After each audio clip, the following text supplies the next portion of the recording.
જે રીતે 2 દિવસથી સતત હું ક્યાંક ને ક્યાંક આ જીવદયા ટ્રસ્ટની પાછળ અને માહિતીઓ મેળવી રહ્યો હતો, તે મુજબ રોજબરોજ આ જીવદયા ટ્રસ્ટ જે કોઠારિયા પાસે ખોખર નદી છે ત્યાં કોર્પોરેશને ઊભું કરેલો જે છે તેની સંચાલન આ જીવદયા ટ્રસ્ટને આપવામાં આવ્યું છે, જેના ટ્રસ્ટીઓ રાજેન્દ્રભાઈ શાહ અને યશ શાહ છે. કયા ટ્રસ્ટને આપ્યું એના કરતાં વસ્તુ એ છે કે જે એગ્રીમેન્ટ મુજબ જે સરકારે ટ્રસ્ટ આપ્યું હોય અને અહીંયા જે વ્યવસ્થા કરવી જોઈએ એ વ્યવસ્થાઓ ત્યાં હાલ મને દેખાતી નથી. આ ટ્રસ્ટને સરકાર દર મહિને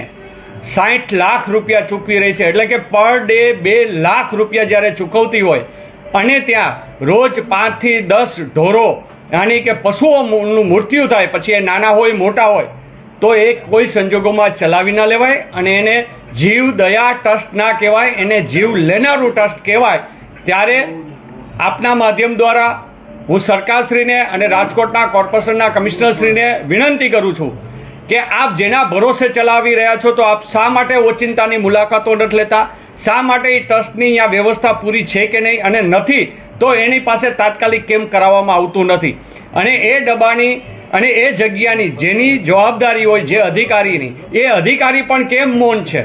કે શું આ જે 60 લાખ રૂપિયા સરકારના આવતા હોય એમાં યશભાઈની સાથે કોઈ અન્ય લોકોની ભાગીદારી છે કે જેથી કરીને પશુઓની સાર સંભાળ પૂરી રીતે નથી કરતા? એવું ક્યાંક ને ક્યાંક શંકા ઉપજાવતું હોય તેવું મને લાગી રહ્યું છે. થાંભલાઓની અંદર જાહેરાતો કરવામાં આવી છે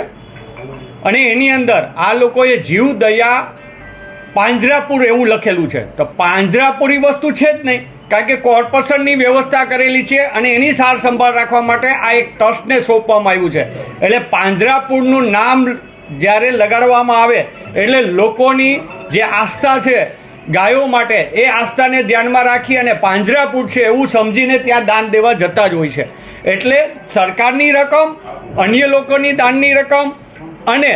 ક્યાંક ને ક્યાંક માણસો છે એ પોતાના પરિવારના મૃત્યુ પામ્યા હોય, એની કોઈ તિથિ આવતી હોય તો હંમેશા આખી ગાડીઓ ભરીને કોઈ નવો આખો ટ્રક દેતા હોય, કોઈ નાના છોટા હાથી આપતા, એટલે છોટા હાથી એટલે કમસે કમ 17-18 હજાર રૂપિયાની મકાઈ થાય છે, એ મૂકતા હોય. તો એ બધું જોતા ત્યાં નફામાં આ ટ્રસ્ટ ચાલતું હોય કે નુકસાનીમાં ન ચાલતું હોય, તો આ ટ્રસ્ટની અંદર જે વ્યવસ્થા થવી જોઈએ. અને આપણે જે અન્ય ટ્રસ્ટની વાત કરીએ તો બહુ સારી ગૌશાળાઓ છે અને એ બધી ગૌશાળા સરકારના લિસ્ટમાં છે, એને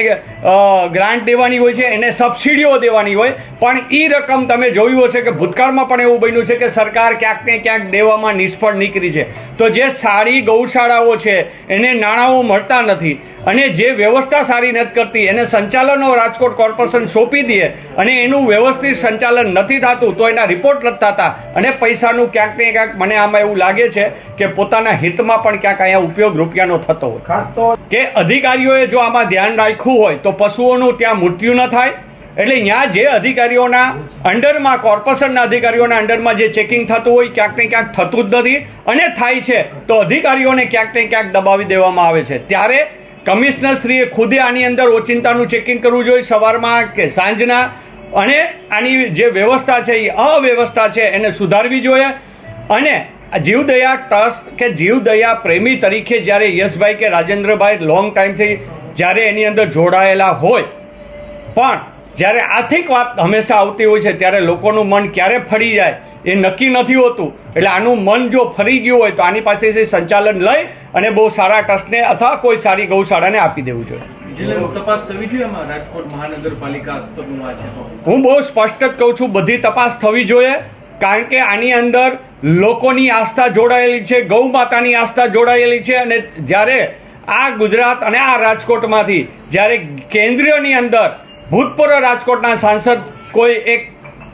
નિગમની અંદર ચેરમેન તરીકે બેઠા હોય, ગૌ માતાની રક્ષા માટે બેઠા હોય, તો એ ડૉક્ટર વલ્લભભાઈ કથિરિયાને પણ કહું છું કે તમે પણ આમાં ઇન્ટરેસ્ટ લ્યો અને આની અંદર જે કોઈ જવાબદાર હોય એની સામે પગલાં લેવા નીકળો, તો જ તમે સાચા ગૌરક્ષક કહેવાઓ અને સાચા બોર્ડના ચેરમેન કહેવાઓ. બાકી વલ્લભભાઈ તમે ખાલી નાટકો કરો અને લોકોને ભેગા કરી અને જે વ્યવસ્થા કરો છો એ મને યોગ્ય નથી લાગતી.